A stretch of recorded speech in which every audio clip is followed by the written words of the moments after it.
Biz qurbanlıq dəvələri də sizin üçün Allahın dininin ayinlərindən etdik. Onlarda sizin üçün xeyir vardır. Onları səhv-səhv düzülmüş halda kəsərkən Allahın adını çəkin. Böyrü üstə yıxıldıqları zaman onlardan özünüz də yeyin. Aza qane olan kasıba və dilənçiyə də yedirdin. Beləcə, qurbanlıq heyvanları sizə tabe etdik ki, bəlkə şükr edəsiniz. Onların nə əti, nə də qanı Allaha çatmaz.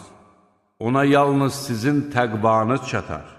Sizi doğru yola yönəltdiyinə görə onu uca tutasınız deyə bu heyvanları sizə beləcə ram etdi. Sən isə yaxşılıq edənləri müjdələ. Şübhəsiz ki, Allah iman gətirənləri mühafizə edir. Həqiqətən Allah heç bir nankor xaini sevmir.